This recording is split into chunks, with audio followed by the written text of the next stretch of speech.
Hello, आज आपण शिकणार आहोत बटरस्कॉच फ्लेवर केक।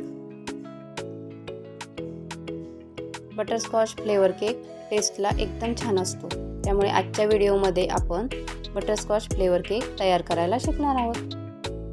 तर सुरुवातीला आपण बटरस्कॉच फ्लेवरचा स्पॉन्ज बेक करून घेतला आणि तो बेक करताना त्यामध्ये बटरस्कॉच इसेन्स आणि थोडासा येलो कलर ॲड केला।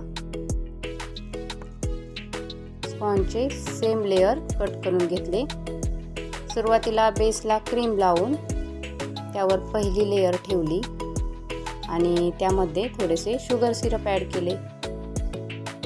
नंतर त्यावर क्रीम ॲड केली आणि क्रीममध्ये पण थोडासा येलो कलर ॲड केला। नंतर त्यावर बटरस्कॉच क्रश ॲड केला। तुम्ही क्रीममध्ये पण बटरस्कॉच क्रश ॲड करू शकता। नंतर कॅरेमल ॲड केली।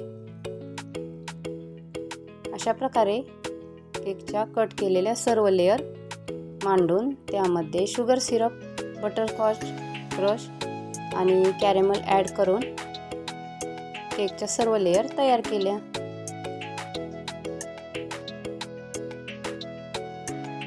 नंतर केकला क्रीमने क्रोम कोट करून घेतला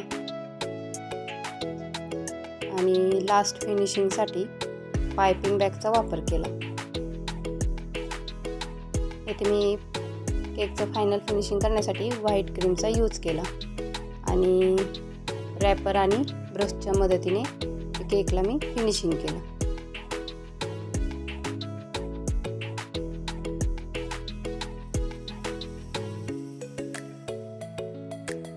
नंतर मी इथे केकवर राऊंड शेप तयार करून ऑरेंज कलरचं जेल केकवर अप्लाय केले। ते तयार करताना न्यूट्रल जेलमध्ये थोडासा ऑरेंज कलर ॲड केला आणि केकच्या साईडने नोझलचा वापर करून डिझाईन काढून घेतली। तुम्ही तुमच्या आवडीप्रमाणे केकला बॉर्डर काढू शकता। केकची बॉर्डर काढून झाल्यावर केकवर नूर टू नोझलचा यूज करून अशी फ्लावरची डिझाईन काढून घेतली।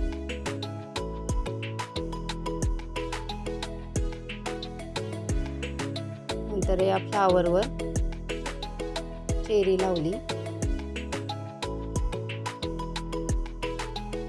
आणि केकच्या साईडने ऑरेंज जेलचे ड्रीप सोडले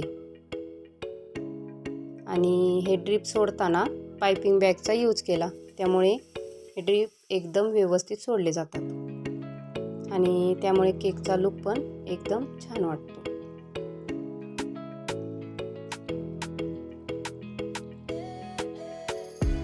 लास्टला केकवर नेम टाकून हॅपी बर्थडेचा टॅग लावून घेतला। तर असा झाला केकचा फायनल लुक। व्हिडिओ आवडला असेल तर नक्की लाईक करा। थँक्यू।